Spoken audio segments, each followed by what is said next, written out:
Bueno, por acá ya está, bueno, ya había gente por ahí esperando, igual haciendo sus cosas. Voy a empezar a grabar por acá para que la charla que les había dicho. Bueno, alguien ya está grabando. Eh, pero bueno, igual es como para escuchar, para que no se pierda como la información. Eh, y obviamente pues vamos a buscar pues como optimizar un poquito el espacio de hoy con la temática que queríamos, sin embargo, pues que era el tema de que yo había prometido ahí, que le había puesto un nombre muy provocador, y era que las inteligencias múltiples no existen, ¿cierto? Lo habíamos llevado por ese lado. Pero lo voy a intentar hacer más rápido porque pues también tengo pendiente ya directo con los practicantes, con las practicantes, explicarles cómo funciona el dispositivo de estimulación transcraneal. ¿Listo? Que esa parte pues ya es otro detalle. Y eso sí, pues no lo, bueno, de pronto sí lo dejo grabado. Bueno, entonces, en términos generales, eh, ya teníamos o ya conocemos que hay unos modelos de inteligencia. ¿Qué pasó? No. Perdón, perdón.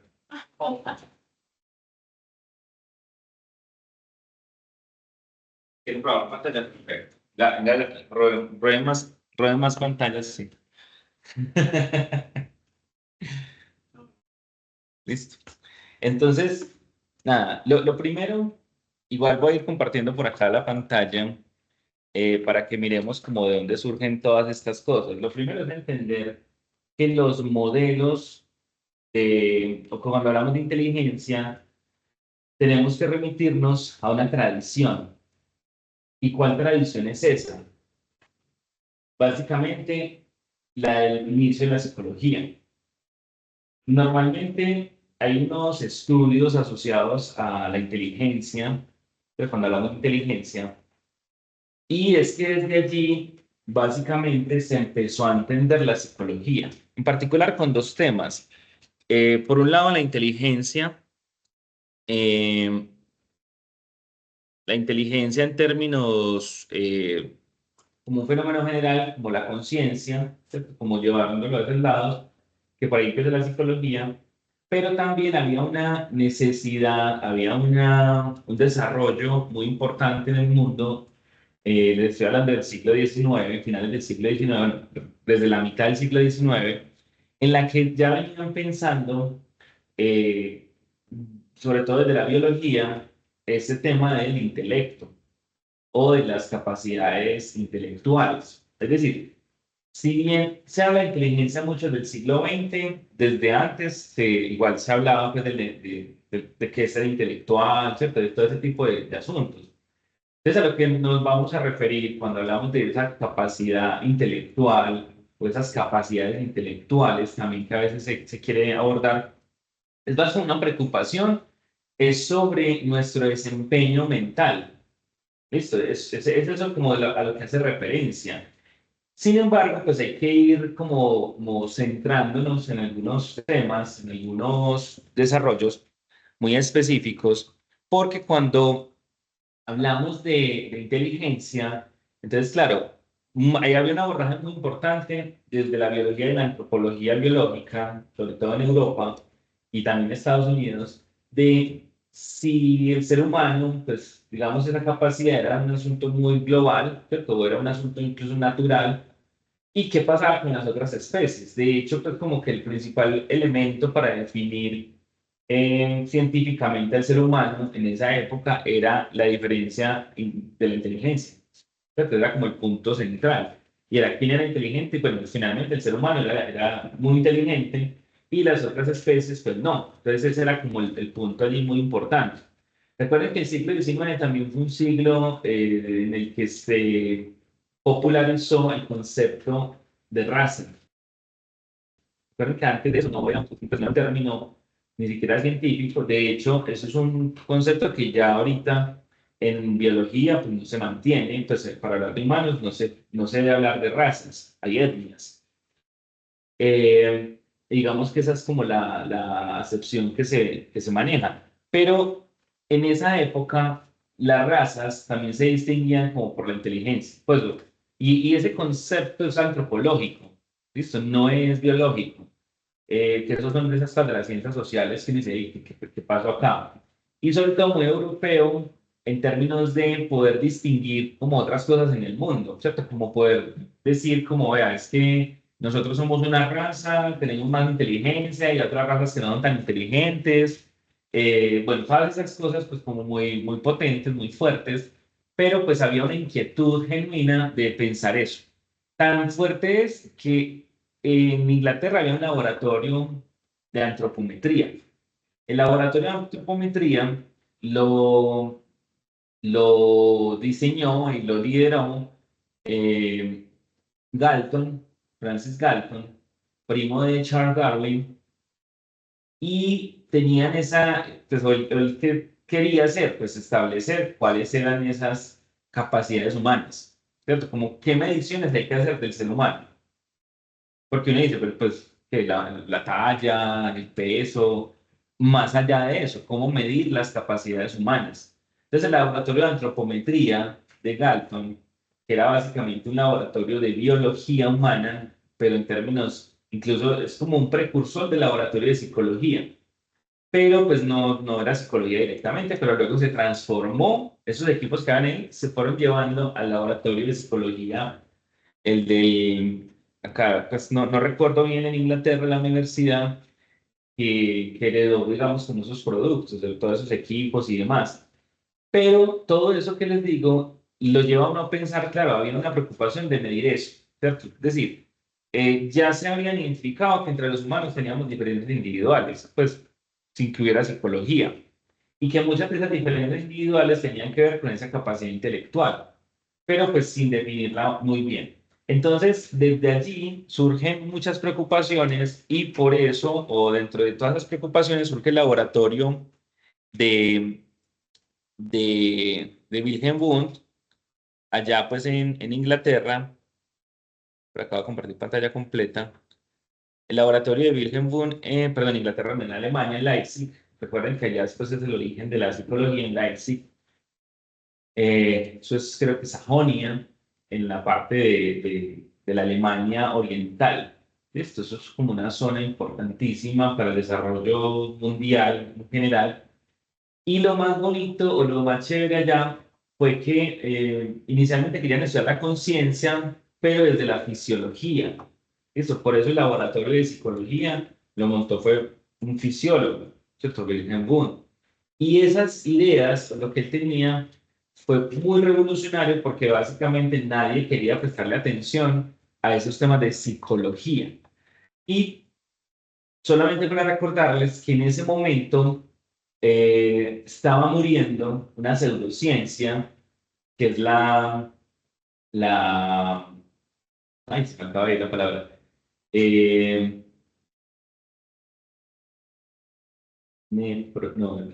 frenología, la frenología. De la frenología, recuerden que frenos es mente, en griego, ¿cierto? Frenos es mente. De la frenología, justo pues era el estudio de la mente, sino que pues utilizaron medidas antropométricas, ¿cierto? Medidas de la cabeza, de pedacitos de la cabeza, y con eso no solamente valoraban el intelecto, sino que valoraban todas las otras cosas que se creían del ser humano, ¿cierto? El carácter, la agresividad, bueno, un montón de cosas. Entonces decían, "Ah, si usted tiene esta parte de la cabeza más grande, entonces es más bruto, si usted tiene esto, es más agresivo".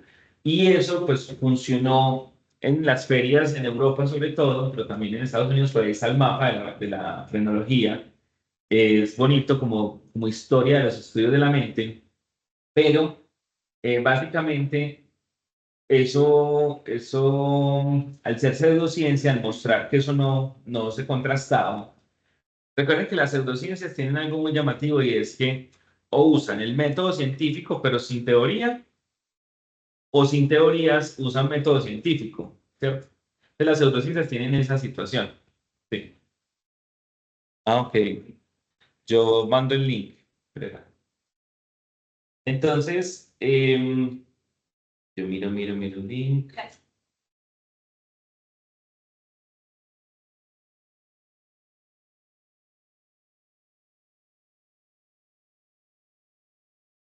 Esto es... Entonces, lo que les dije es que la frenología lo que hizo fue que utilizó, o sea, utilizaba los conceptos, listo, que es lo psicológico. Y digamos que tenía en cuenta el método, pero empezaron a decir que esos datos sí eran, o sea, que eso contrastaba. Cuando empezaron a hacer el análisis científico riguroso, eso no replicaba, ¿cierto? Es como la astrología. Entonces, ¿qué pasa? Pues eso le da a todo mundo, ¿cierto? Es como una carta astral, todas esas vainas. Entonces, claro, eso pues fue un punto ahí de inflexión en donde les tocó repensar a las personas que querían trabajar esos temas, les tocó repensarse. Entonces ya no podían hacer estudios antropométricos, ¿cierto? Mediciones de la cabeza, del cráneo, sino que tenían que ver otra forma. Entonces ahí es donde la fisiología entra. Ya no mirar el componente anatómico, que era más la frenología, sino que la fisiología entra a mirar el funcionamiento del sistema, pues del cuerpo, en principio, ni siquiera pues uno puede decir sistema nervioso, sino el funcionamiento del cuerpo, para poder hablar de esas características que eran mentales. Pero ya no se podía hablar de mente, o sea, ya no se puede usar la palabra mente porque ya estaba ocupada, ya la habían ocupado y perjudicada y ensuciada, muy fuerte, ¿cierto? Entonces les tocó utilizar la otra palabra que se parecía, psique, pero les tocó utilizar psicología. Pero básicamente no, pues porque ya estaba ocupada frenología. ¿Cierto? O sea, pero realmente eso es un tema ahí interesante como para ver el origen de estas cosas. Pero el que monta eso es Wilhelm Wundt, ¿cierto? Entonces Wilhelm Wundt monta el laboratorio en un espacio más o menos como este de grande, ¿listo? Monta el laboratorio de psicología allá en Leipzig, que es este de Leipzig, famosa por un equipo de fútbol, el Red Bull Leipzig. Si no saben, pues, de los detalles. Un equipo de fútbol muy interesante, un club. Pero todo eso lo que hace es que llama la atención de un montón de gente que le interesaba estudiar eso y que no tenían dónde estudiarlo tampoco, porque justo la psicología nace como una cosa súper revolucionaria. Porque además, piénsenlo así, ¿cómo es? O sea, primero porque entra a estudiar la conciencia. Entonces, claro, le ponen psique, ¿cierto? Pues que alude como a esos componentes del alma. Y pues básicamente eso riñe con toda la tradición religiosa, cristiana de Europa. Pero ¿por qué surge en Leipzig? Porque allá eran revolucionarios, o sea, ya tenían muchas ideas en donde la religión no cabía. Porque si lo hubieran montado en otra parte, los hubieran, pues básicamente era como para exterminarlos. Entonces surge ya, entonces toda la gente de Europa y de Norteamérica que quería estudiar esas cosas, no podían hacerlo en sus lugares de origen. Es decir, si usted quería, por ejemplo, en Francia estudiar eso, usted tenía que ser primero un médico, usted tenía que ser incluso o psiquiatra, neurólogo, recuerden que la psiquiatría es más antigua que la psicología. Listo, entonces, claro, digo, bueno, sí que psiquiatría, ¿cierto? Como que sí que ayuda por ese lado para aliarnos, pero recuerden que eso es también un asunto que para usted poder hacer eso tenía que ser médico neurólogo. ¿Listo? Entonces, eso por un lado. Y ahí era donde era el gran centro de formación. ¿Listo? En particular en París, era donde la gente se iba a formar en esas cosas de la mente. Habían otros lugares, pero no tan fuertes. Eh, pero usted no podía estudiar estos temas. O sea, era imposible estudiarlo. Después, un montón de gente interesada le tocó, pues cuando Wilhelm abre el laboratorio de psicología en la Universidad de Leipzig, empieza a tener un montón de gente diferente, un montón de gente rara que quiere mirar qué es lo que está pasando allá en esa ciencia nueva, porque así pasó en esa ciencia nueva. Recuerden que estamos hablando de 1876, ¿cierto? En esas épocas bastante ya, ya hace muchos años. Pero es bonito tener en cuenta todo ese contexto, porque de toda esa gente empieza a tener invitados. Entonces, William James en Estados Unidos, él, en la Universidad de Harvard, entonces William James era filósofo y médico. Y William James ve que están haciendo algo de psicología que le interesaba mucho, estudiar el alma y la conciencia sobre todo, y él va para allá y empieza a comunicarse, como vengo, ¿usted qué hizo allá? Muéstreme. Y mucha gente va. Y a los añitos en Estados Unidos empiezan a fundar un montón de laboratorios de psicología en las universidades. El primer laboratorio de psicología lo montaron como al año, pues del de Leipzig en Estados Unidos, al año, o a los pocos años, lo montó William James en Harvard. Y por eso el edificio donde funciona psicología en Harvard es el edificio William James. Entonces, una cosa así. Y William James llegó a ser presidente de la Asociación Americana de Filosofía y presidente de la APA. O sea, el tipo llegó pues como a liderar como los procesos en dos campos. Pero es muy interesante verlo así porque empezaron a tener un montón de gente liderando procesos en otros campos y luego iba a estudiar psicología. Entonces así pasaron varias décadas, obviamente imagínense un espacio tan pequeño pero tan productivo y empieza a tener un montón de representantes, un montón de gente invitando y una de esas personas que van inicialmente, finalizando el siglo XIX, le estoy diciendo de 1896 más o menos en esa época, va y pide admisión al laboratorio, pues básicamente al doctorado, porque recuerden que antes para usted ser psicólogo no era un pregrado, usted tenía que saber más cosas para poder ser psicólogo.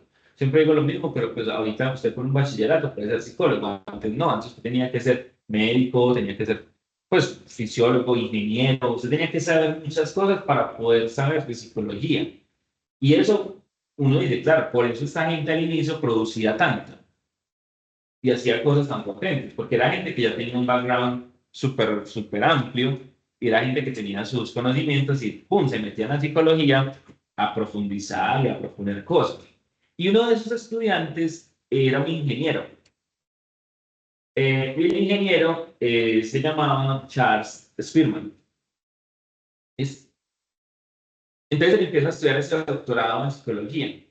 Él no es el que empieza a estudiar inteligencia directamente, porque él retoma a sus autores de la época. Pero sí es uno de los que tenía mucho interés en medir la inteligencia, porque él era ingeniero. Entonces él decía, no, eso que todo el mundo habla, pues yo quiero mirar qué es lo que está ocurriendo. Entonces él con Wilhelm Wundt, que era el profesor de Spearman, entonces comienzan a pensar esas cosas, comienzan a desarrollar estrategias, métodos, a revisar vainas.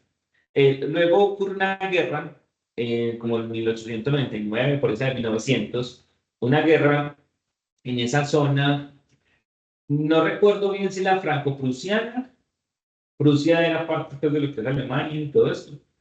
Eh, pero obviamente, pues, ¿qué hace? Bueno, no, era una de Inglaterra, era una guerra donde Inglaterra participó, creo que era en esa misma, la verdad, pero no recuerdo ahorita.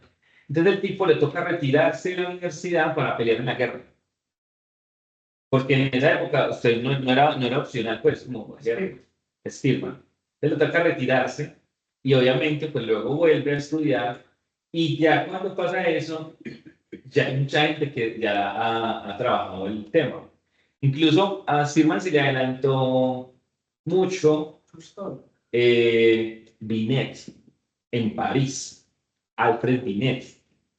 Y lo que le digo es que en París ya había, Binet también es médico, pues, y educador, bueno, otras. Recuerden que en esa época la gente sabía muchas cosas, pero tampoco eran tantos. Pero Binet, de hecho, acá en Medellín hay un colegio que se llama Alfred Binet, que uno pensaría que así, un colegio así súper. Pero la verdad es un colegio que tiene nombre, pues un colegio normal, pues, no es malo, pues de hecho queda por acá cerca. Pero Binet se le adelanta mucho porque Binet es el que crea la primera prueba de inteligencia. Es así, pues como firmemente la primera prueba de inteligencia, la prueba de inteligencia de Binet en París.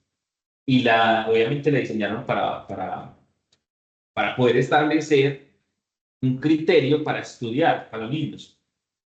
O sea, ¿usted cómo agrupa a los niños para que entren a estudiar? Normalmente, y acá se maneja así, por edades. Pero, pues, incluso yo sé que a muchos de nosotros nos parece como que eso no es lo mejor, porque uno sabe que hay muchas diferencias, así tengan la misma edad, hay diferencias importantes. Entonces, en París empezaron a pensar, sobre todo porque era una época de alta desescolarización, como, venga, ¿cómo ponemos a la gente a estudiar? Pues para no tener un montón de personas con conocimientos y habilidades diferentes, no cómo buscamos eso. Entonces hagamos una prueba de inteligencia y con eso empezaron a agrupar a las personas de acuerdo a su capacidad de inteligencia y no a su edad. Miren que eso tiene como, uno dice, tiene sentido, ¿sí o no? Pues como para no generar disparidades. Usted dirá, bueno, pero ahorita, ¿por qué no? Porque es que hay otros temas de socialización que importan también mucho con la edad.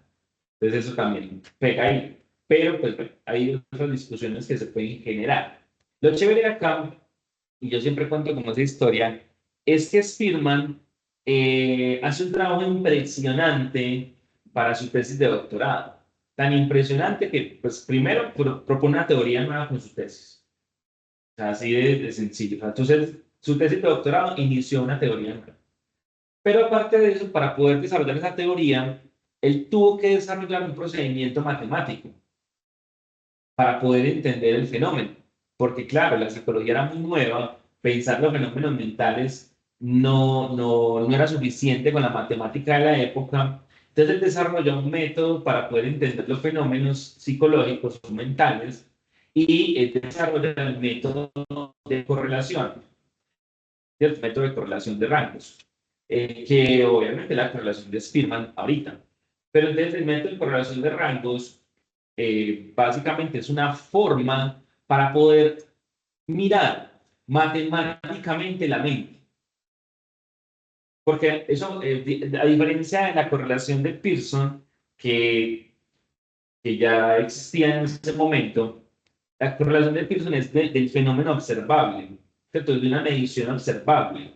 Mientras que Spearman se sostiene y mantiene una medición de algo que no se puede observar tajantemente. Eso también es muy potente, porque todo lo psicológico tiene esa situación, es que usted no observa lo psicológico, usted observa cosas, usted hace observaciones específicas, pero lo psicológico no se logra pues no se logra observar, no se logra tocar, no se logra oler, nada de lo psicológico es accesible por los sentidos. Y, y eso es un punto muy importante. De hecho, es una de las características de la psicología. Pero, Ujú. entonces, preguntar ahí, primer semestre, pero el dolor, yo el dolor lo siento, y es un sentimiento, o sea, para sentir dolor tengo que darlo de manera que me tenga que atrever a un estímulo extra. Claro, hay unas entradas, pero hay unos inputs, pero los inputs son ondas, ¿cierto? Los inputs son ondas. Pero ¿El fenómeno psicológico cuál es? O sea, el fenómeno psicológico no es el estímulo. El fenómeno psicológico es la percepción que yo hago del estímulo. ¿Y cómo ves tú el dolor? ¿O cómo lo tocas? ¿Cómo lo hueles? ¿Cómo lo...? Ese es el punto ahí. Esto es dolor. Ajá, claro, hay una... O sea, obviamente no es que nos inventemos las cosas. O sea, cuando uno dice que no es observable o que no pasa por los sentidos, no es que no lo inventemos, o sea, no es un delirio compartido, como otras cosas que hay en el mundo. O sea, no es un delirio compartido, es una abstracción, es una inferencia que hacemos de esas cosas. Pero eso es muy, muy complejo, pues, por eso la psicología es tan compleja, es tan difícil. Porque hay que sí se puede observar, ¿no? Uno no puede observar la psicología, pero eso no quiere decir que no exista, o que sea un delirio, o que sea un invento, porque es diferente. O sea, yo puedo decirles a ustedes que yo tampoco puedo ni ver ni escuchar a los sleepers, pero eso es un invento, ¿no? Porque eso no existe, me lo acabo de inventar realmente. Pero yo les empiezo a ustedes a decir, no, es que un sleeper tiene tres patas, tiene tres extremidades inferiores, dos superiores, eh, pero además tiene visión periférica. Entonces ustedes empiezan a hacer ahí como el invento. Entonces nos estamos haciendo, estamos empezando a compartir un invento. pero eso sigue sin existir, a pesar de que ya haya una representación de eso. Con la psicología lo que ocurre es que hay una representación que no es observable, pero sí existe. ¿Cierto? Sí existe. ¿Cómo sabemos que existe la personalidad? O sea, entonces lo mismo. Nadie nunca ha visto la personalidad, ni la huele, ni la escucha. Entonces, pero la personalidad eh, existe, ¿cierto? Porque también hemos definido los criterios para poder darnos cuenta de esa existencia. Básicamente hemos descubierto la personalidad. Vean eso es súper delicado, pero eso es el problema inicial que tuvieron en Leipzig y todos los demás, pues al inicio, todas las demás facultades donde había psicología. Ese era el problema de fondo para poder decir, vea, es que acá hay una ciencia nueva, porque si no sería una rama de otra ciencia, ¿cierto? Si fuera así, sería una parte de la biología, o sería una parte de la antropología, ¿cierto? De otras cosas que ya existían. Entonces, ¿por qué es diferente? Porque, claro, el objeto cambió, el objeto de estudio cambió, y la forma de acceder a eso cambió, y las matemáticas para poder pensar eso cambiaron. O sea, se utilizan muchas, claro que sí, pero comienza a desarrollar sus propias estrategias. Entonces, lo bacano acá es que a Spearman le toca hacer eso, junto a otros. Entonces, ¿dónde podemos rastrear eso?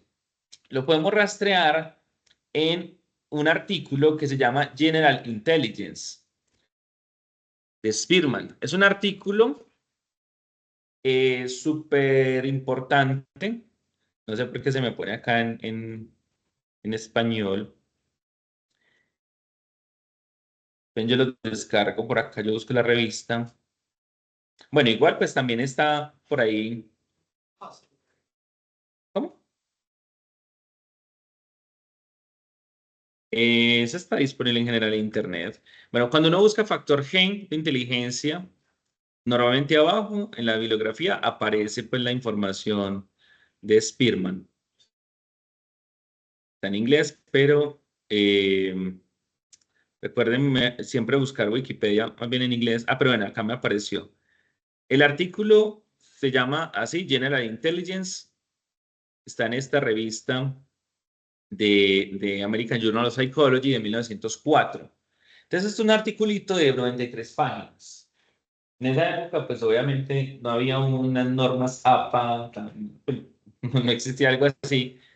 Pero lo bacano, y a mí me gusta mucho llevar, pues como mostrar esto, es porque eh, inicia, este artículo inicia muy bacano, el capítulo 1, y dice que como empieza las señales de la debilidad en psicología experimental.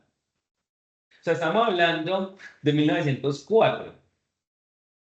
Listo, miren, hace 120 años. Este artículo es de hace 120 años. Y obviamente él habla pues obviamente pues de 1879, del primer laboratorio psicológico. Incluso pues dice como en 24 años, la verdad es que uno empieza a mirar, o sea, esto es muy antiguo, pero en esa época estaba como naciendo toda, y eso también es bonito. Y obviamente pues mencionando la importancia de lo que hay ahí y la importancia de pensar temas. Obviamente dice pues que hay unas debilidades, que hay un problema con la psicología experimental, que hay mucha hostilidad, hay mucho, pues obviamente estaban haciendo, eh, pero entonces cuando él empieza a trabajar estos elementos, él dice las identidades de la ciencia, incluso es que él empieza el artículo diciendo que es la ciencia, pues o que es la psicología como ciencia. Y es muy bonito, la verdad es que es un súper artículo, es como esos de, pues yo mantengo siempre como de referencia, pero él llega al punto y es que pensar una psicología involucra pensar cómo medimos eso, o sea, cómo lo medimos. O sea, si no tenemos claridad de cómo medir unas cosas, no tenemos ciencia, tenemos especulación, ¿sí? Tenemos básicamente filosofía. Y la filosofía claramente no es ciencia, y ni lo pretende ser, sino que hay psicólogos que quieren ser filósofos. No está mal, pero pues para eso hay un estudio que se llama filosofía. ¿Cierto? Pues, o sea, tú para ser filósofo no tienes que estudiar psicología, tienes que hacer filosofía. Y lo mismo, pues como que hay gente que quiere el trabajo social, pero estudiar psicología. O sea, a ver, pero parece una carrera que se llama así. Y no hay problema. Y de hecho es más completa y es mucho más apropiado hacerla. Entonces, lo que vemos ahí es el tema de los test mentales y él empieza a hacer un rastreo muy bonito. Este capítulo 2 empieza él a hablar de Galton, 1883. Miren, pues él empieza a revisar todas estas cosas. Habla de Cattell, pero no Raymond Cattell, sino James Cattell, que es el primer Cattell. Pues, y obviamente nada que ver, pues, pero Raymond es el del 16 y este cartel es el de del siglo XIX, o sea, del origen, final del siglo XIX, inicio del siglo XX. El modelo de inteligencia, ¿cuál es? Raymond, Raymond. el mismo del 16 Ok. Entonces, cuando le dice, este tipo formuló una teoría de inteligencia y formuló una teoría de la personalidad, eso es ser muy brillante. De cabeza. Eso es influencia, eso es impacto.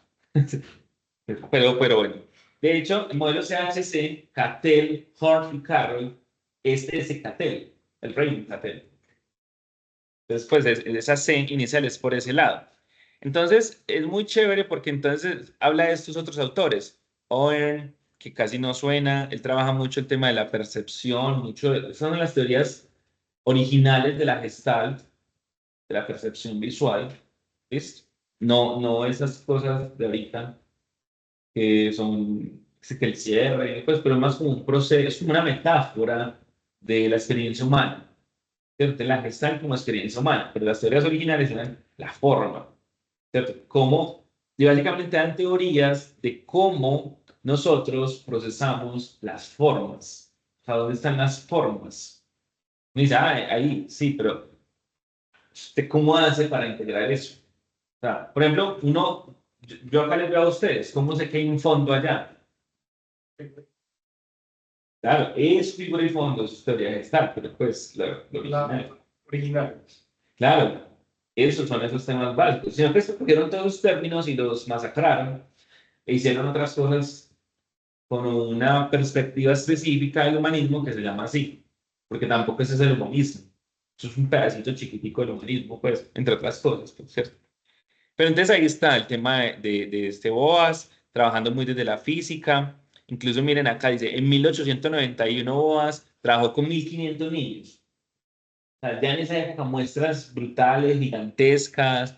eh, Obviamente, pues al final era como, miren este término, ¿cierto? Intellectual acuteness, como, es como precisión intelectual, ¿cómo decir? Sí, o sí, como precisión intelectual. Y obviamente va respaldando todo eso con los estudios. Obviamente, Stirman le tocaba leer en alemán, en francés, en el idioma original, porque pues imagínense, no había traductores, no había nada. Eh, pues no habían computadoras, no había nada. Imagínense uno haciendo la correlación de Spearman. Ajá. Pues, pues uno hacía así, pues ahorita, pero realmente pues, no había nada que hacer así. Pues, pues sin mucho unos aparatos ahí rudimentarios. Pero acá hay otros temas muy, muy buenos y es que, por ejemplo, ya empiezan a haber conclusiones, ¿cierto? Como que el span de memoria incrementa con la edad en vez de la inteligencia.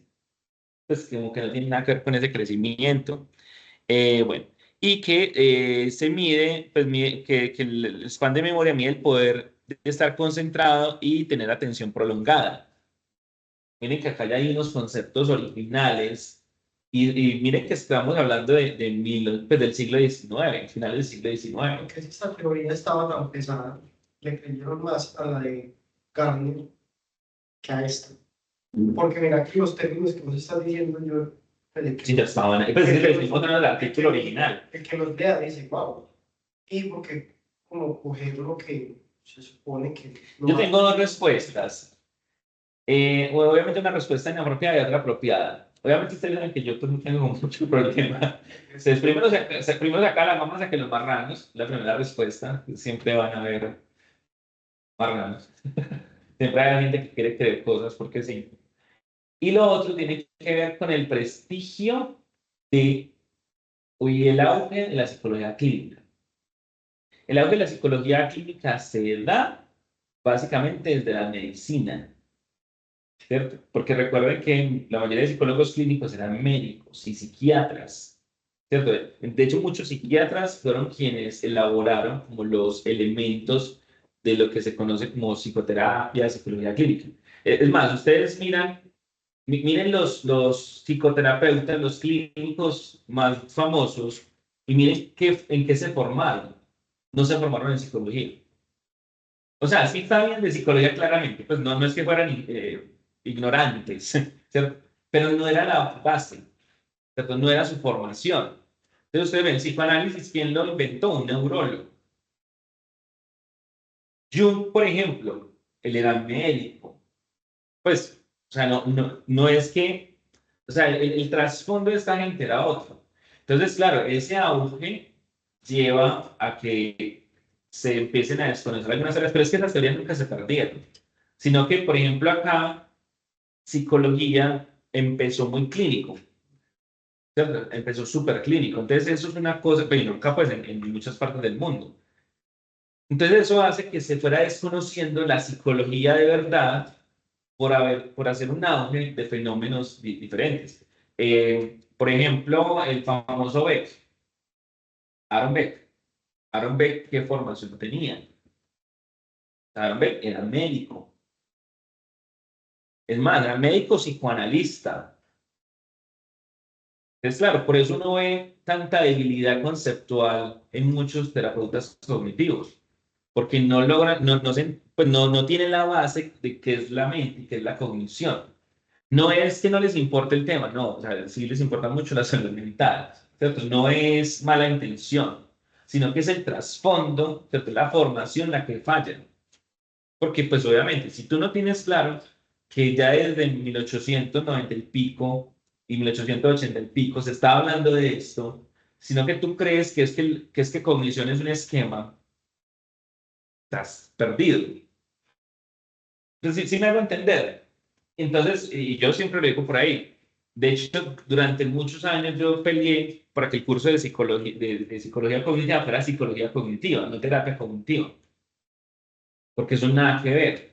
Pues nada que ver con la psicología cognitiva, pues por eso sí tiene pues otro nombre ahí. Pero ustedes pueden rastrear pues toda esta gente, ¿cierto? De los PERS. Pura parsimonia también dentro de la investigación, para ahorrar tiempo. Pero no tanto parsimonia, sino pereza. Es que la parsimonia son los caminos cortos, puntuales. Ahí es básicamente. Pero bueno, eso es lo que dices, es importante entenderlo, como porque eso ayuda es a repensarnos mejor. Pues también uno dice, venga, sí, está bien, eso es lo que hay, pero venga, si esto es lo que ya existe, pues miremoslo. Pero sí les quiero seguir mostrando cositas de acá.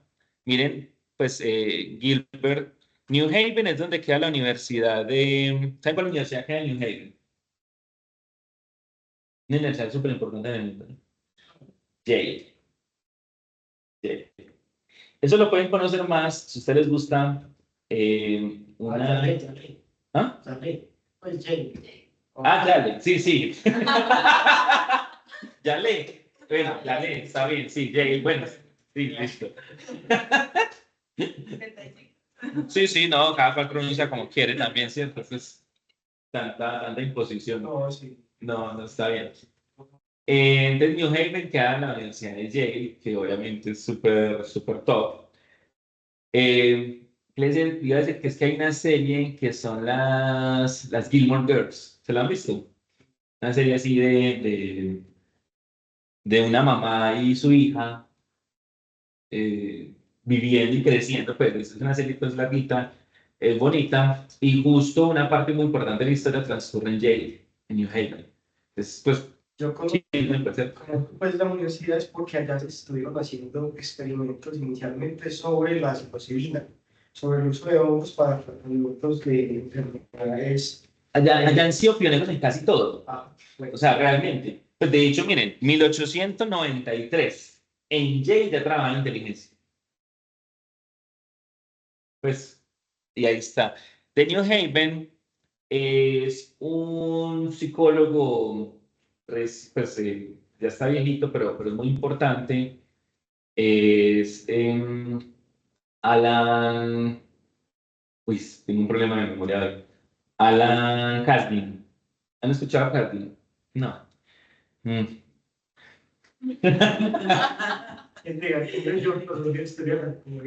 No, Alan Kasdin sigue vivo. No, Alan Kasdin es uno de los que escribe los manuales de modificación de la conducta, uno de los más duros en temas de psicología de la familia e infancia.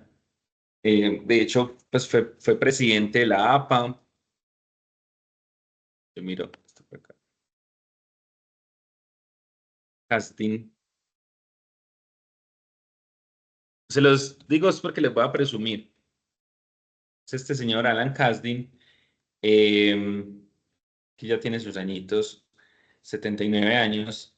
Y el señor, pues aparte de ser uno de los grandes psicólogos en la actualidad, pues ha hecho muchas cosas. Justo es uno de los asesores del proyecto en el que estamos, varios profes de acá de la facultad, en un proyecto que se llama Yo Puedo Sentirme Bien, que es un proyecto entre México y Colombia, financiado por Harvard. Pues lo que pasa es que uno chicanea, pero de pronto pues no tanto, pues en otros momentos.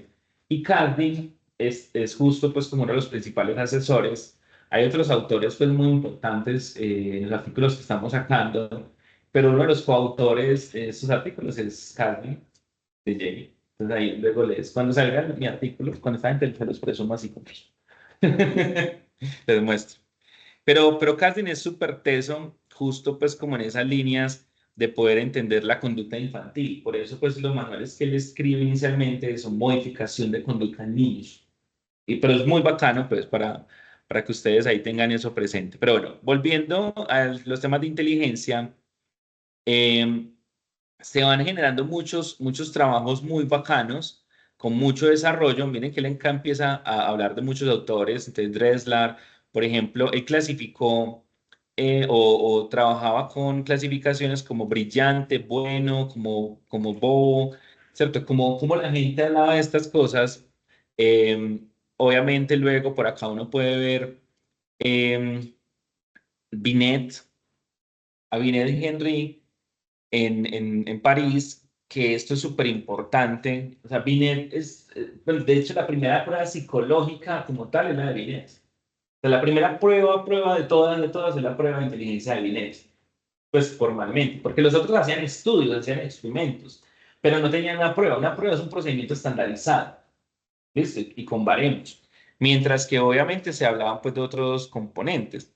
Pero acá vamos teniendo una serie de autores. Acá hay otro súper importante, Titchener. Se escribe Titchener. Este es otro súper importante en la historia de la psicología, incluso para la psicología matemática, súper importante.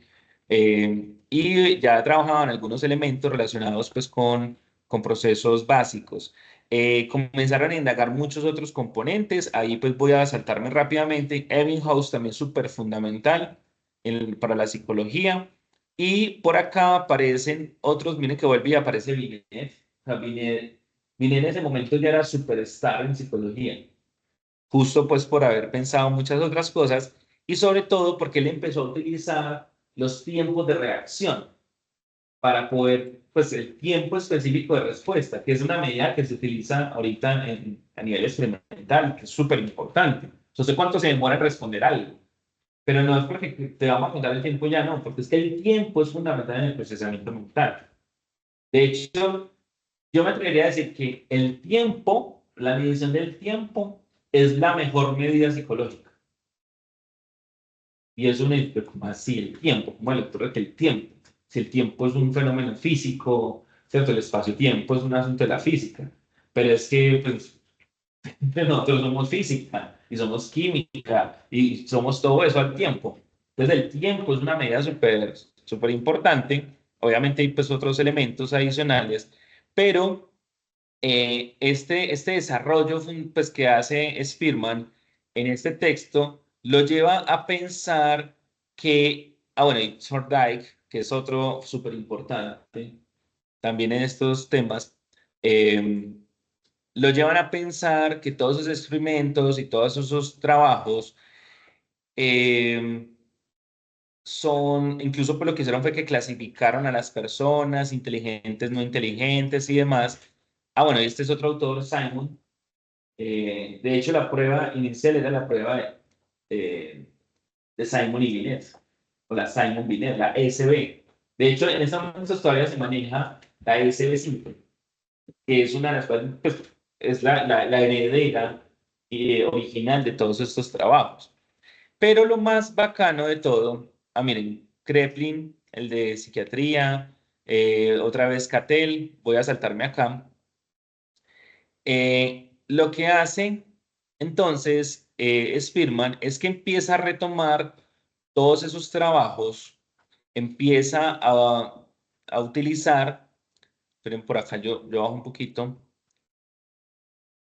para mostrarles bien qué es lo que él hace, y analiza toda esa información disponible. O sea, él empieza a retomar datos y datos de todas partes y empieza a mirar con una hipótesis muy, muy bacana, y es que podían haber muchos fenómenos.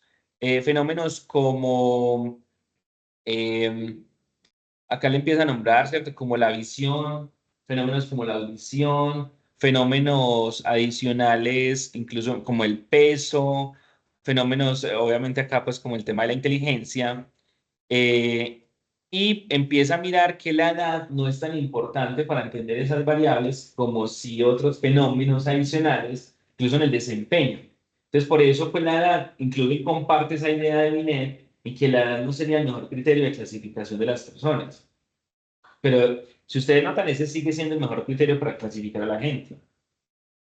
Pues, y el número importa, y hacemos clasificaciones, ¿cierto? Infancia, la adolescencia, la adultez, ¿cierto? Los adultos mayores, un montón de términos allí, y eso es lo primero que uno dice. Incluso pues estar en la universidad también es como por un tema relacionado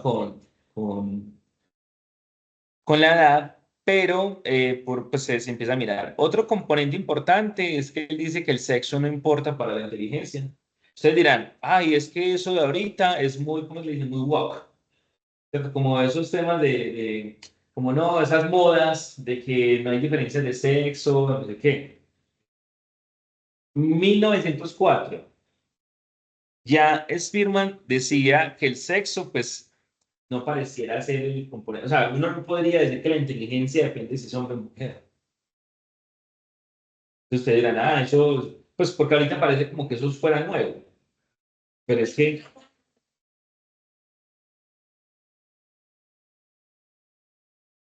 luego comenzaron a hacer unos trabajos mostrando algunos detalles, pero, o sea, no es una gran diferencia, sino que es irrelevante, ¿cierto? Esas diferencias no generan marcas tan contundentes, ¿listo? Entonces es más como por ese lado lo que se aborda ahí. Bueno. De lo que obviamente uno puede comenzar a revisar es que él dice, bueno, controlemos eso, pues aislémoslo en los datos, y acá hay otra cosa muy bonita, les voy a mostrar, por acá vamos con la página 40 y pico, muestra los experimentos que hacen a nivel físico, los estímulos que le presentan a las personas, allá en el laboratorio, los instrumentos, los aparatos, ahí dicen pues como todo lo que está allí, te les ponían, por ejemplo, tonos de sonidos. Entonces incluso dicen, vea, a un tercio no sé qué, 330 vibraciones por segundo, el tono musical, sobre todo para mirar ese reconocimiento. Luego, miren el tema de la luz, ¿qué tanto percibían las personas la luz? De hecho, nosotros acá nos llegó a principios de este año, no, finales del año pasado, pero ni siquiera lo hemos, pues porque es más como para el curso de procesos, tenemos un aparato de discriminación de la luz. Ese está guardado pues en bodega, y hay otra de percepción de profundidad, porque nadie lo usa. Porque, no sé, digamos que falta acercarnos a una lógica más experimental, pues a comprobar esas vainas. Pero ahí está el perceptor de profundidad, está el ilusionador en la camina 4, ¿cierto? Que no como tu ex, sino que genera ilusiones ópticas. Eh, el peso, pero entonces discriminación de pesos, esos son experimentos clásicos. Y sigue, pues obviamente hay una serie de mediciones adicionales. Les voy a mostrar acá lo otro que les digo que muy bonito, porque además aborda un montón de experimentos. Y dice, bueno, ¿cómo vamos a estimar la inteligencia? ¿Cierto? Las estimaciones de inteligencia. Entonces, porque va hacia el lado, bueno, todo esto. Incluso el partido de la idea es que como que no importa los estímulos. Si usted tiene la capacidad para discriminar sonidos, tiene la capacidad para discriminar luz, tiene, pues, y pesos y otras cosas. O sea, todo eso está conectado. Esos no son fenómenos independientes. Eso es a lo que Spearman comenzó a llegar. Entonces, para poder hacer todo eso, él comenzó a abordar entonces el procedimiento en la deducción de los resultados, el método de correlación. Entonces, él dedica unas páginas al método de correlación. Obviamente empieza a decir, pues como todos los componentes, como por qué está todo eso, y dice, vea, entonces, pues que hay una fórmula, ¿cierto? Que la R es igual a, esto es la desviación de X y Y, dividido la raíz cuadrada de la desviación de X al cuadrado por la desviación de Y al cuadrado.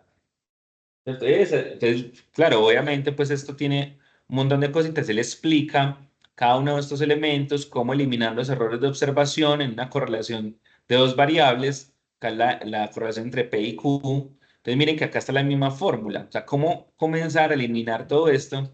Y él explica detalle a detalle. Recuerden que esto, 1904, esto era, pues, tipografía, o sea, obviamente la gente escribía, pasaba a máquina, luego tenían que pasar esto a unas imprentas donde era letrica por letrica. Pues recuerden que es que antes no era tan fácil como ahora. Y él presenta ahí su modelo, él aclara pues que es una fórmula, él ya había él justo en ese año o el año anterior había publicado el artículo matemático de la fórmula. Y pues súper, súper importante.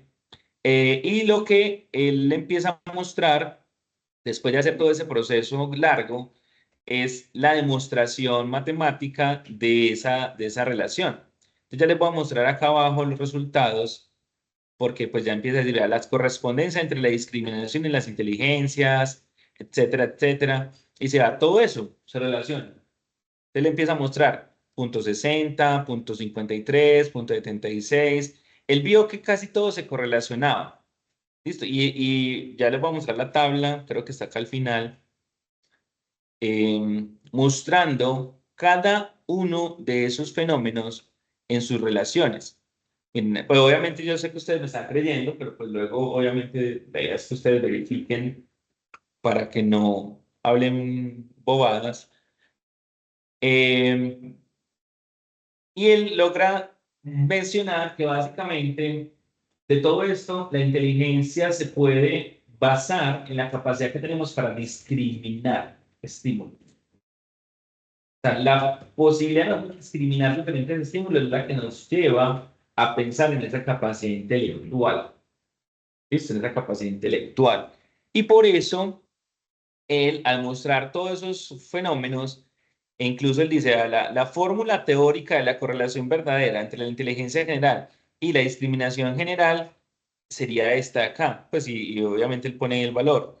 Y analiza pues con unas correcciones adicionales, discrimina pues por unas variables, mostrando cómo esa capacidad de discriminar es la que nos permite justo poder hablar de inteligencia. O sea, lo primero con lo que llegamos es poder discriminar. Discriminar es poder diferenciar estímulos, diferenciar y asociar.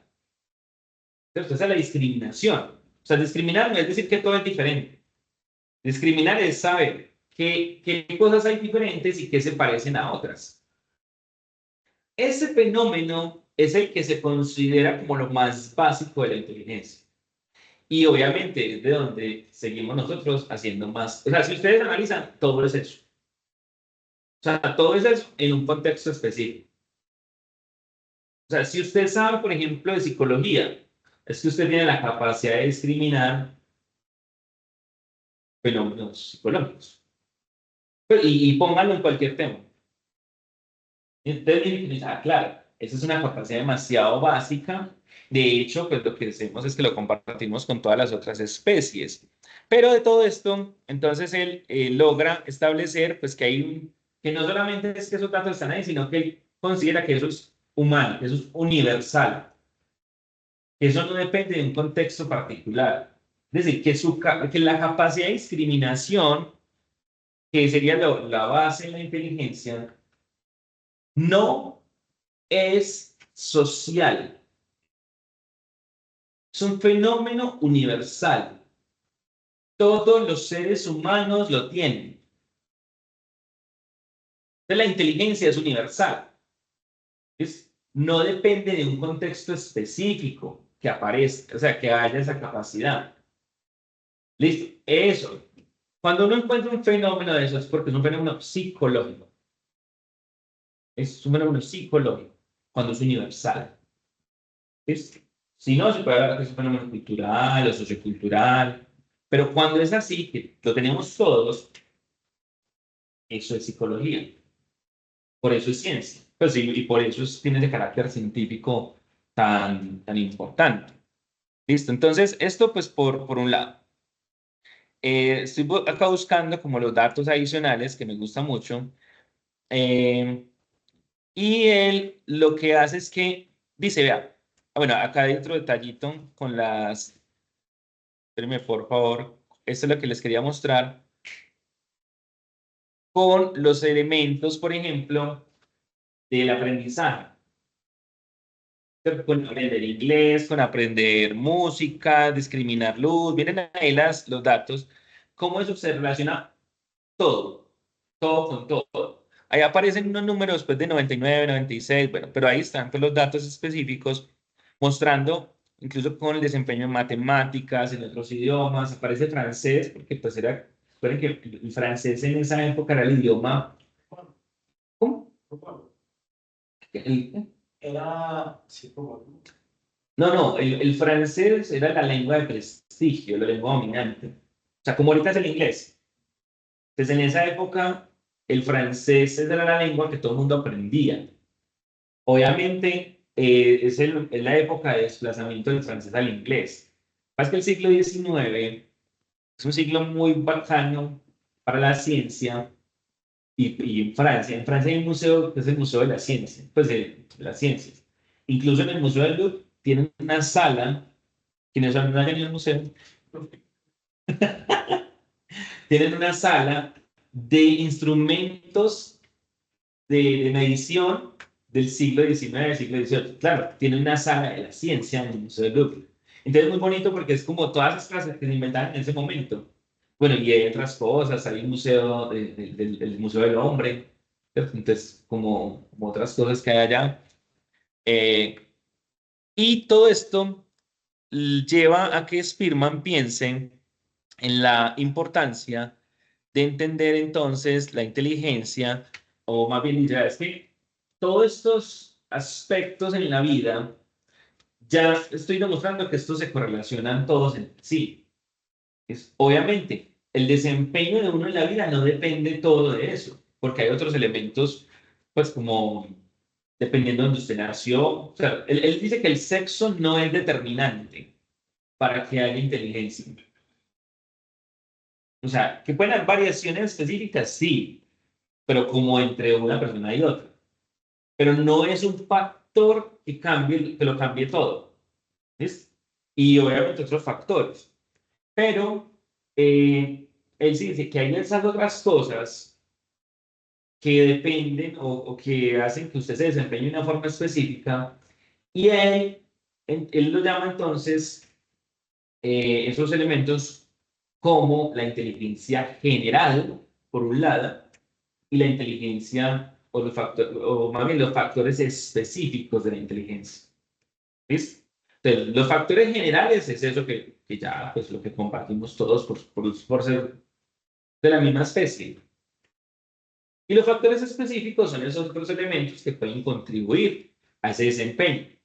Ese factor general de la inteligencia, él lo llama y luego se denomina, ya se conoce como el factor G, por general.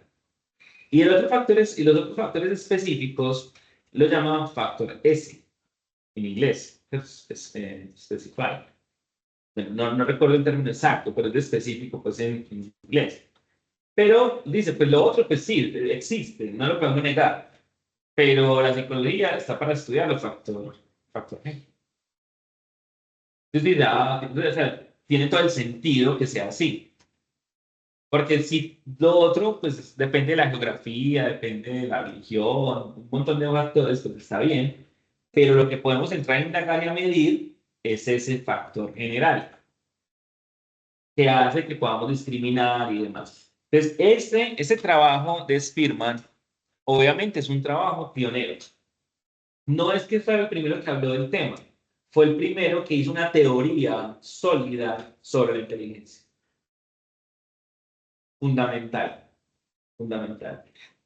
Y obviamente, pues la importancia de las pruebas, hace la discusión de los estudios con otros autores, bueno, otras cosas. Por eso, pues yo invito a que lean el artículo para que lo puedan como disfrutar también. O sea, lo que pasa es que esto es como una pieza de la historia de la psicología, pero es una pieza de historia científica. No es como el cuento de que dijo que a quién se le miraron feo o algo así, no, acá es como qué dijo, cómo lo dijo, cómo llegó a esto, por qué fue importante en ese momento. Pero esto con Spearman inaugura una serie de debates del más alto nivel en el mundo, obviamente pues angloparlante, porque Spearman termina su doctorado y se va para Inglaterra, él era inglés, se va para Inglaterra. Pues bueno, viene de la guerra, hace su doctorado, publica su tesis de alto impacto, pues básicamente pues lo que sabemos de su inteligencia lo sabemos gracias a Spearman, y empiezan una serie de discusiones y hacer las mediciones, las pruebas, la prueba de Binet, entonces ya tiene más solidez, porque inclusive, claro, es que acá podemos hablar de esa inteligencia, del cociente intelectual, ¿cierto? El que se interpreta con base 100, o sea, el número de la inteligencia está el 100, en la división estándar de 15, ahí empieza gente a criticar eso, que usted como atrás a medir la inteligencia, entonces, pues, no, pues, es que, pues, vea, pues ahí está. Y Binet, con Simon también, hay otro estudiante de Binet, que no me acuerdo ahorita el apellido, pero luego, por ejemplo, de ahí, Piaget logra trabajar por allá en 1919, 1918, por esa época. Piaget logra trabajar en la aplicación de esas pruebas de inteligencia y pues él empieza a ver anomalías y Piaget se centra en esas anomalías. Por eso Piaget tiene un libro muy bueno que se llama Seis estudios de inteligencia, donde muestra esas cosas. Entonces ahí es donde uno también ve como todos esos desarrollos posteriores con otros métodos. Piaget utilizó otros métodos muy diferentes. Piaget era biólogo, ¿sí? Era biólogo. Pues Piaget era de todo. Porque Piaget escribió el primer artículo a los 12 años. Pues le publicaron el primer artículo, un chiquitico, creo que era de moluscos. Descripción de, o sea, una persona pues como tan brillante eh, que uno esperaría pues que alguna vez como tener un poquitico de lo que pensaba una persona de estas. Nosotros acá tuvimos un profesor que dio clases con Piaget al final de la vida de Piaget. Fue el profesor que montó la maestría en psicología de la educación, que lastimosamente ahorita no está abierto, se va a volver a abrir. Es el profesor de Guido Lopera. Él dio clases con Piaget, dio clases después con Skinner, dio clases y con, se me acaba de ir el apellido, uno de los humanistas duros, con Rogers. Con Carl Rogers. Y obviamente, pues, incluso acá paréntesis, y qué pena los que estén por ahí escuchando todo este chismerío, él nos contaba que una vez, él hizo el doctorado en temas de psicología de la educación en la Universidad de Wisconsin en los 70s, en los años 70, el doctor Egidio Lopera. La Universidad de Wisconsin, Madison, que pues, ya tienen el nombre del estado y luego pues como la ciudad específica. Eh, y lo invitaron como a mirar como digamos, como hablar en un simposio de cómo, digamos, ese doctorado ha impactado el mundo, doctorado en psicología de la educación. Entonces, invitaron a alguien de ANA, se lo invitaron a él, pues, por la parte de Latinoamérica, Colombia, porque, pues, él casi fue ministro casi fue el director de Colciencias cuando se creó. Bueno, es un tipo muy, muy brillante, el doctor Egidio. Pero lo más llamativo, o lo que yo quedé como, va, que le invitaron a un simposio como en los noventas y que él empezó pues a hablar y que le tocó compartir como la mesa de la charla con un muchacho muy inteligente, Steven Pinker. Y yo como, no, ¿qué es esto? Pues, y que no, que muy brillante, Pinker muy brillante, decía él. Entonces uno escuchar las historias de los que dijo, porque pues una persona pues así, pues cuando murió Piaget, obviamente pues él le tocó esa parte final y luego invitaron, y eso pues fue mucha gente al funeral de Piaget en Suiza. Entonces obviamente pues por la importancia del tipo. Pero bueno, todo este chisme, cierro paréntesis, porque pues obviamente hay una serie de desarrollos adicionales. Esos desarrollos adicionales pues vienen con los trabajos de Thurston, por ejemplo, fundamental también, y los trabajos en psicología, matemática y psicometría. En la psicometría básicamente es un campo que se piensa para poder seguir pensando la inteligencia. O sea, para poder saber bien, demostrar que como eso no es observable, que estas medidas efectivamente corresponden al fenómeno mental. La psicometría es eso. ¿Usted cómo asegura que un número, que una forma de obtener ese número representa adecuadamente el componente mental? Esa es la psicometría y por eso es tan avanzada. Para mí es lo más avanzado que tiene la psicología, pero así de lejos. Pero entonces, claro, Spearman es padre de la psicometría. Pues es padre de la psicología, obviamente, ¿cierto? Pues que no solamente es eso, pero es uno de los padres de la psicometría. Pero entonces luego empiezan otros desarrollos. Thurston, por ejemplo, retoma lo de Spearman, los coeficientes de correlación de Spearman, y comienzan a desarrollar, el mismo Spearman sigue desarrollando lo que ahorita conocemos como el análisis factorial. Eso también lo desarrolló este man. Y pues fue otra gente, ¿cierto? No es el único. Luego Thurston funda una revista que se llama Psicométrica. Sigue existiendo la revista. Yo no la entiendo ya. Yo miro un artículo y yo soy como, venía con fórmulas. Una cosa así toda grosera. Pues que es como para demostrarle a uno lo tonto que es. Psicométrica. Eh, pero es espectacular. O sea, cuando uno mira esto y dice, claro, gente pensando muy bien cómo entender esos fenómenos que usted no observa, pero que existen. ¿Cierto? Entonces acá en psicométrica, pues uno encuentra un montón de artículos súper, súper interesantes. Pero miren, por ejemplo, acá, pues hay cosas que uno no logra. Este sí me lo leí en estos días, me gustó mucho. Miren, confiabilidad, teoría de la confiabilidad para las medidas de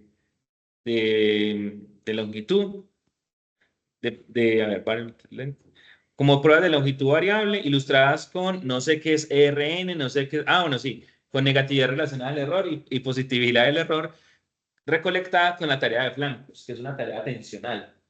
Por ejemplo, miren, todo este tipo de asuntos a partir de la confiabilidad, acá trabajando con eye tracker, utilizando funciones de modelos generalizados, que son a nivel de estadística. O sea, todo este tipo de cosas son esta revista. Y obviamente hay eventos, pero son eventos que ya uno dice, esto está por fuera de lo que uno puede llegar a pensar. Incluso, estos son es que los últimos artículos. Pero, pues nada, miremos a ver, por ejemplo, este número de marzo. Eh, por ejemplo, miren esto, examinando el funcionamiento diferencial del ítem desde una perspectiva multidimensional de ILT, de teoría de respuesta al ítem. Es decir, no, pues uno inclusive, pues yo más o menos sé a qué se refiere, pero pues yo no conozco los modelos. Pero yo sé que muchos psicólogos son como, no, no sé qué es eso. O sea, no sé qué es IRT, no sé qué es funcionamiento diferencial. Acá, por ejemplo, esto, reduciendo el sesgo de atenuación en un análisis de regresión, involucrando datos escalares de valoración vía modelos psicométricos, y así, ¿cierto? Uno empieza a revisar todo este montón de cosas. Miren esto, los modelos de diagnósticos cognitivos profundos. Esto es lo que se está publicando, eso es lo último. Y eso surge de este man, de Spearman y de Thurston. Entonces, listo, esto es como para mirar que esta cosa es miedosa, pero pues que eso es lo que es. Por ejemplo, esto como modelos de Markov para variables latentes. Eh, William está empezando a estudiar modelos de Markov para mirar cómo entender bien los modelos latentes. Los modelos latentes son modelos no observables, ¿cierto? Entonces, bueno, todo eso para contarles pues como la lógica que hay detrás de esto, pero que además lo más bonito es que de toda esta perspectiva, pues no se quedaron con la 1904, pues ya hace muchos años, ¿cierto? Hace 120 años. No, comenzaron un montón de autores, porque si bien Spearman hizo su tesis con Wilhelm Wundt, pues ya cuando Spearman monta su laboratorio de psicología en Inglaterra, pues empieza a recibir estudiantes. Empieza a recibir un estudiante que se llama John Raven, que desarrolla una prueba súper importante que no tiene influencia cultural. Entonces, ¿qué mide Raven? Factor general. Entonces, es que esas pruebas no son gratuitas, no son porque sí, es porque ya hay una tradición. Entonces dicen, bueno, si es el factor general, ¿cómo aislamos cada vez más esas pruebas? Entonces, claro, lo de Binet tenía sesgos culturales. O sea, estaba muy bien, pero tenía sesgos culturales, porque era en francés. Esa prueba se llevó a Estados Unidos, a Nueva York y luego a la Universidad de Stanford. De la prueba en Estados Unidos llaman la Stanford Binet. SB, pero de Stanford Binet. Pero pues tenía todas las consideraciones, pero había que traducirlas. El Raven no hay que traducirlo. Pero entonces John Raven diseñó, por ejemplo, eso en el marco de sus trabajos. Estamos hablando de los años 30, años 40. Pero luego, sobre todo los 30, bueno, se siguió trabajando. Pero tan potente es la prueba Raven que solamente hace unos años salió el Raven 2. Imagínense, décadas la prueba. Se les trae la prueba para que la validen y no quieren validar la prueba. ¿Por qué la desecharon? ¿Por qué la desecharon? No, porque empezaron con lo de que funcionaba un experimento. Pero miren que uno dice, ah, claro, pues cuando uno mira, dice, ah, vale la pena, ya. O sea, no porque sea la prueba y ya, sino porque es que hay una tradición. Y uno dice, ¿por qué todo ese tiempo? Es más, para mí es un asunto comercial, porque la Raven vieja sigue funcionando. O sea, eso es acultural. La Raven vieja, eso, no importa usted qué cultura es, hay palitos y bolitas. ¿Ustedes la han visto? Palitos y bolitas. Es eso, como, ¿usted qué cultura es? O sea, ¿hay alguna cultura que no reconozca palitos? Ni bolitas.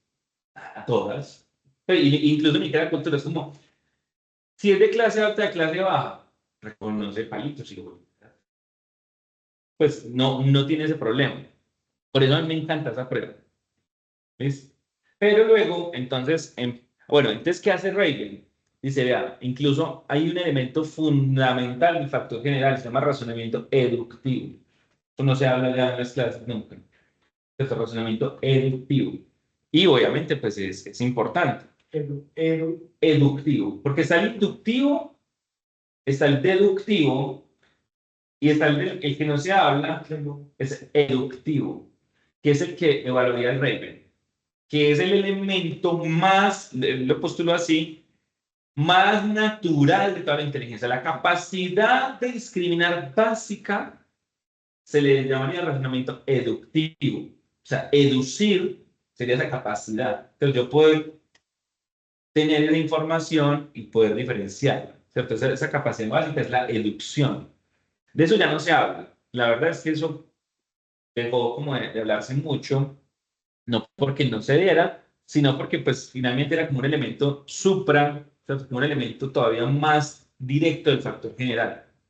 Pero seguía existiendo la clasificación entre factor general y factor específico, factores específicos. Esos factores específicos se fueron como entendiendo que eran elementos que contribuían, pero que no eran como tal inteligencia, mientras que el factor general seguía siendo eso. Por eso se llama el gen.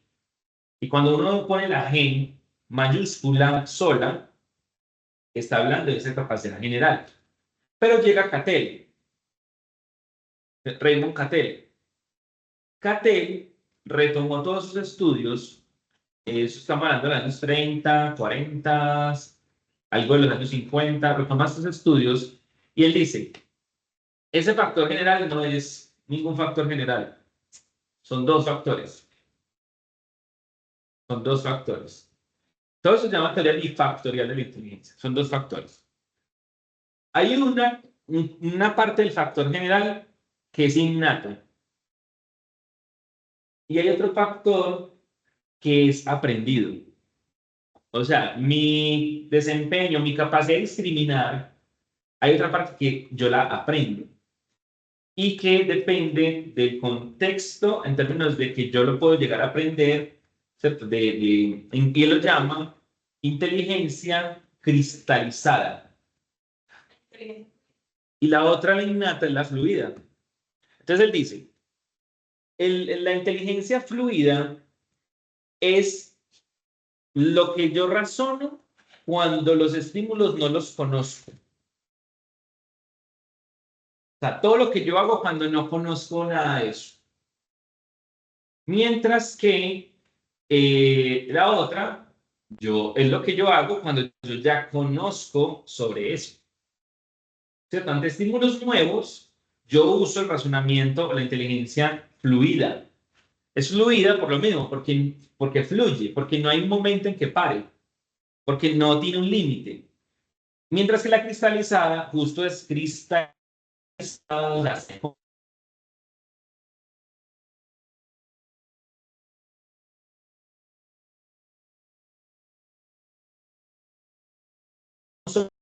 Lo que ya conozco, yo aplico la inteligencia cristalizada, porque ya lo conozco y proceso las cosas con lo que ya conozco. ¿Cierto? Si yo les paso a ustedes esto,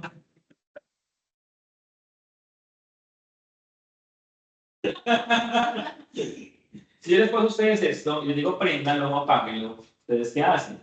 ¿Ustedes ya conocían este control? No, conocían otros controles remotos. Eso es cristalizado, hacer estas cosas. El Raven es fluido. ¿Por qué es fluido? Son cosas que usted no ha visto antes. O sea, usted ha visto bolitas y palitos, pero usted no ha visto esa configuración particular. Entonces, todo lo que es nuevo, lo que yo hago cuando hay algo nuevo es fluido. Ahora, eso sí, pues siempre lo hago. Bueno, lo otro no voy a alcanzar a hablarlo, pero no sé, si en la tarde pueden, yo puedo sacar el espacio. Si todos podemos en la tarde, yo les hablo de TSS. No. Sí, para que no perdamos el Fortnite. Bueno.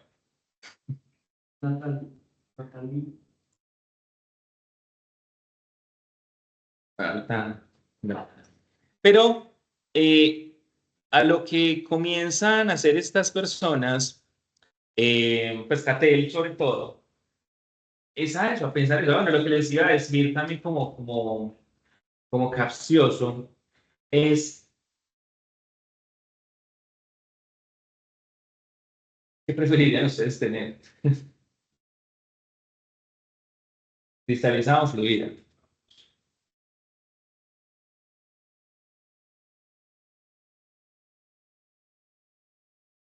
Si usted diría las cosas que perdió,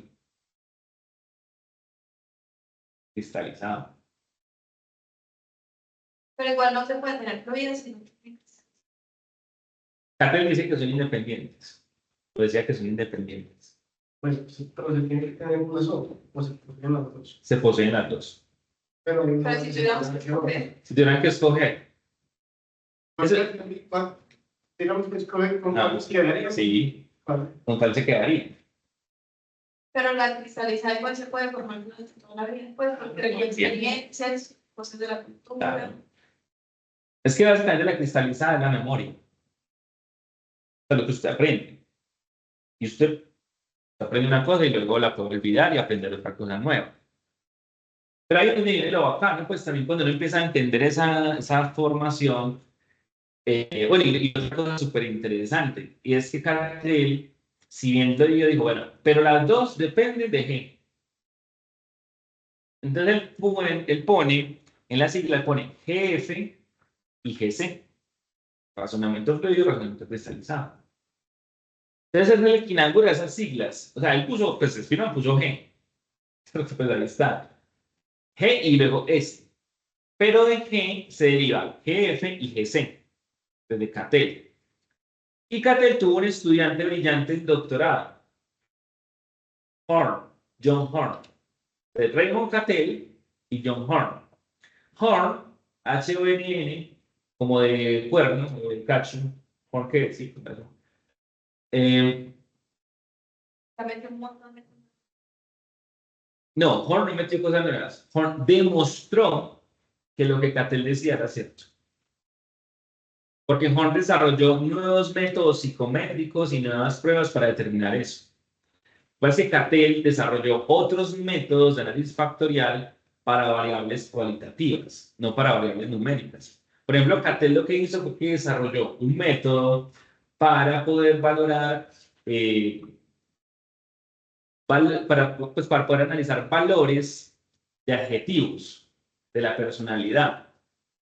Entonces él encontró básicamente 15 factores, desde el análisis factorial, 15 factores de la personalidad. Eso fue lo que encontró Cattell. Entonces él empezó a desarrollar todo eso, pero sobre todo porque le interesaba más era la teoría bifactorial, o sea, GF y GC, era la idea de Cattell.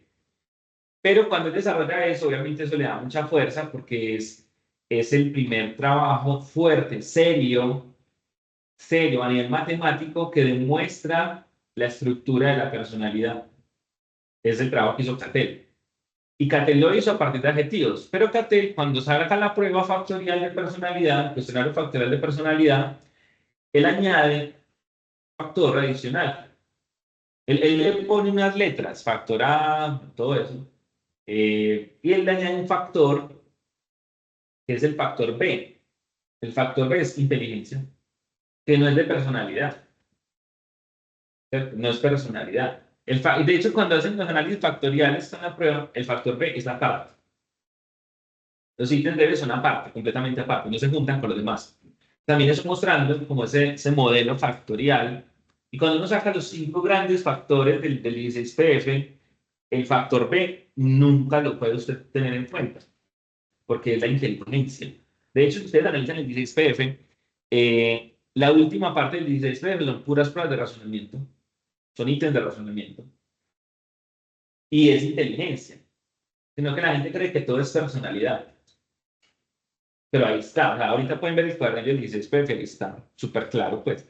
Entonces, desde ahí uno empieza a ver cómo esa estructura, Horn muestra la estructura, la trabaja durante mucho tiempo y un montón de gente en el mundo, les estoy hablando de los años 50 del siglo XX, comienzan a trabajar años 50, 60, 70, 80, todo el mundo trabajando en estas cosas.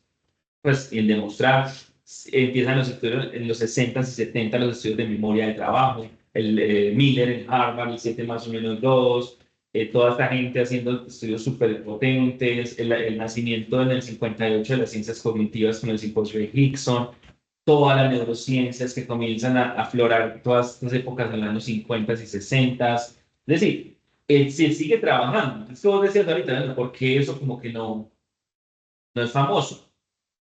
Pero se sigue trabajando, sino que Gardner en los 80s saca estructuras de la mente y con estructuras de la mente él básicamente tiró en todo, porque se popularizó de una forma. O sea, es súper pues, impresionante la popularidad del modelo de Gardner, pero a lo que él decía o a lo que él iba era que no se podía pensar el desarrollo académico solamente con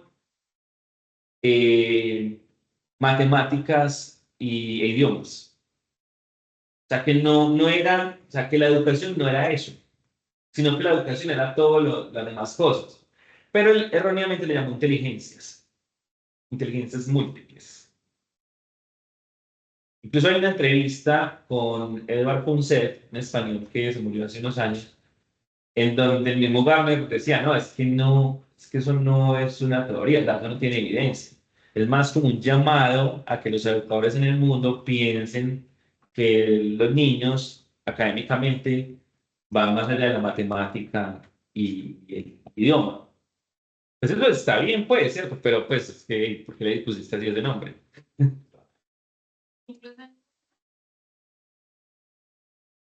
enseña por medio de las inteligencias múltiples, por medio de Acá también hay colegios, sí, se llaman TARES. Colegio Antares, inteligencias múltiples. Se llama así, pues no. Entonces, ¿dónde me dice? Pues como esto, ¿qué? Pero justo ahí es donde viene como ese trabajo en los 80 tan fuerte.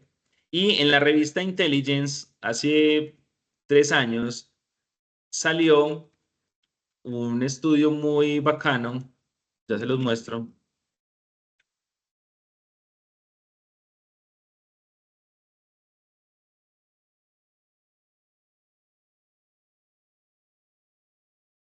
Escribe múltiples, ah, sí.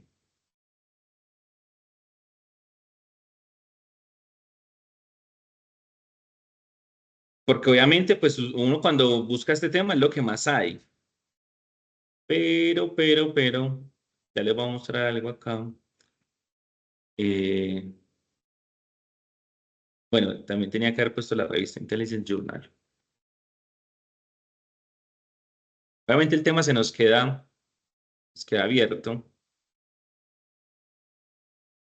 Este artículo, bueno, 1 de septiembre del 2021. Este es muy bueno. Una evaluación válida de la teoría de las inteligencias múltiples aún no es posible. Pero pues ¿desde cuándo? Puede ser desde los 80. Todavía ni siquiera es posible. Y este artículo es buenísimo porque justo es un metaanálisis mostrando, digamos, pues como qué es lo que pasa, eh, porque todo esto parece carreta. O sea, todo esto es súper complejo de entender y analizar. ¿Justo por qué? Porque no tiene un modelo empírico detrás. Nadie ha podido nunca evaluar las inteligencias múltiples, pues, con un instrumento pues, válido y confiable, porque no existe. Entonces dirán, ay, tan mentiroso. Yo sí, búsquelo. O sea, ¿cómo hacen para valorarla? Como un horóscopo. Pues, ¿tú qué crees? ¿Cuál es tu inteligencia? ¿Sí ven? O sea, es otra forma muy potente. Pero son test, ¿cómo? No, por eso, es de internet como.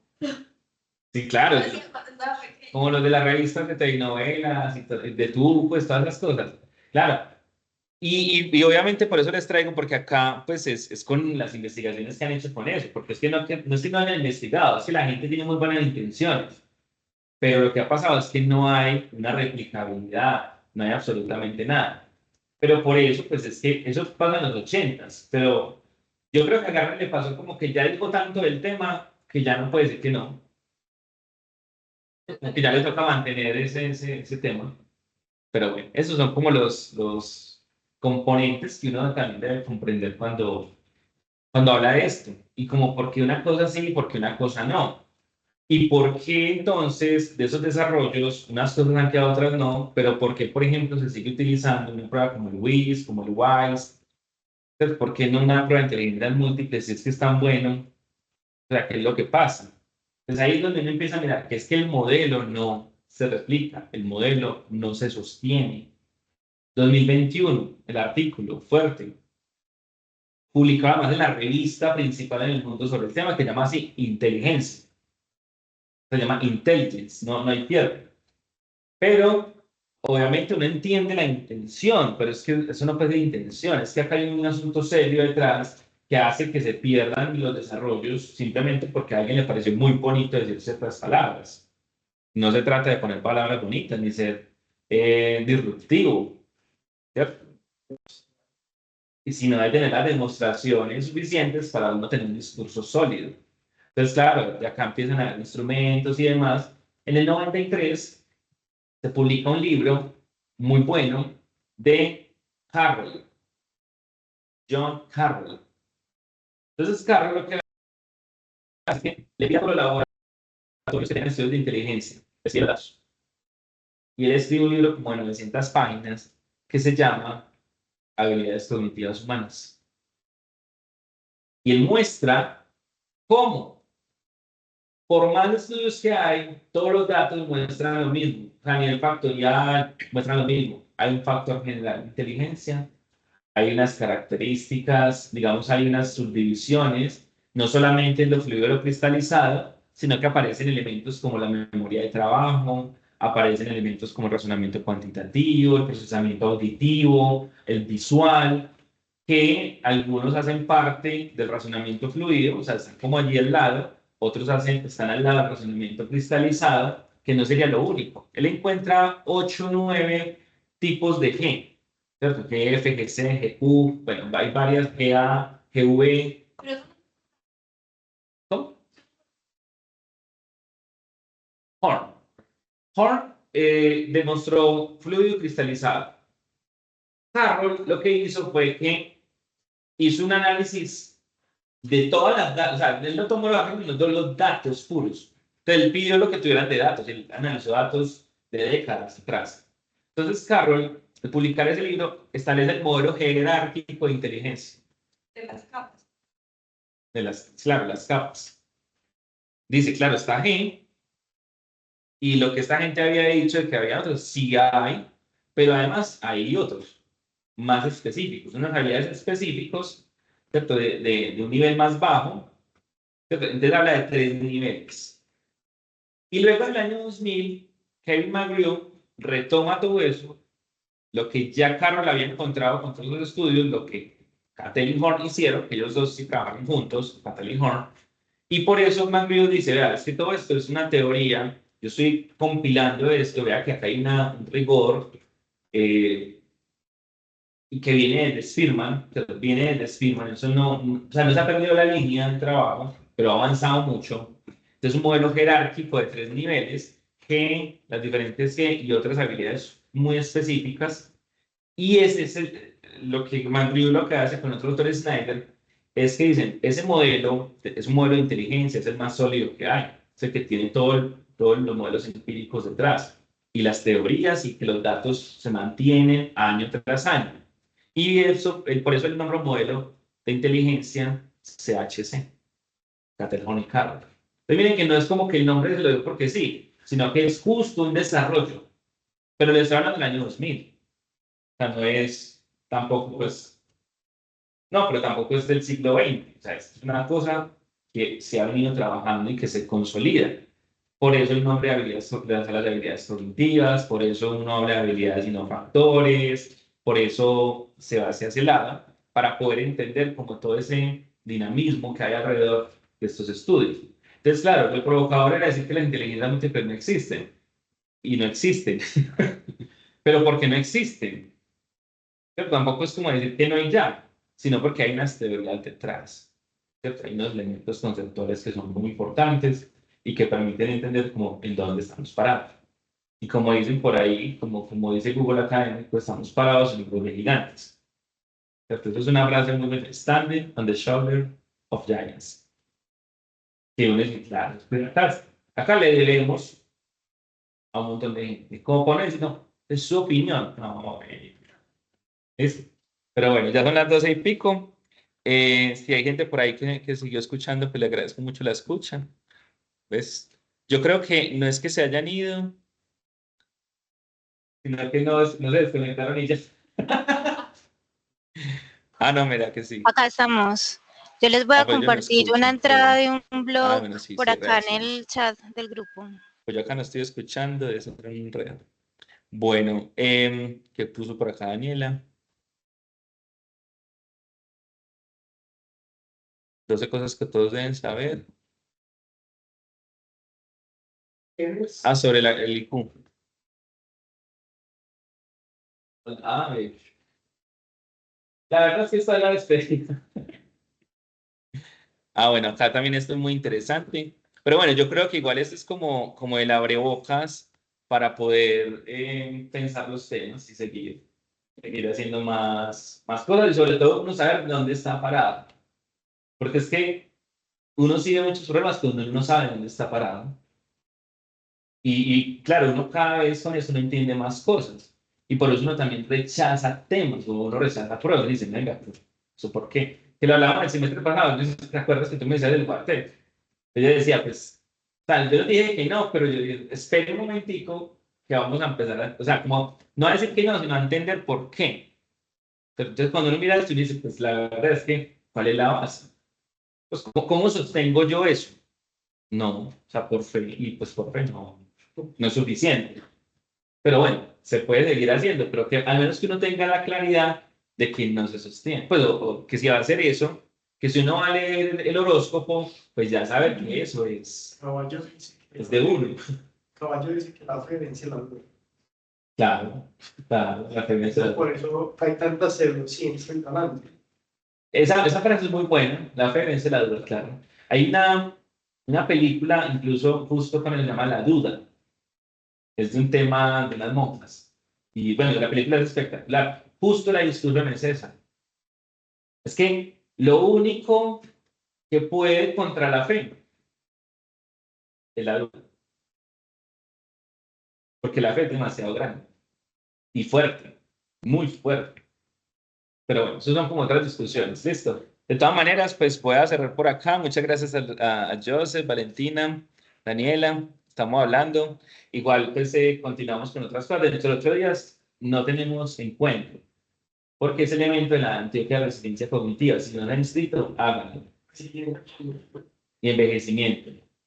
No está costoso y va a estar la doctora Quiroz, Raquel Quiroz, que es la psicóloga más grande de Colombia.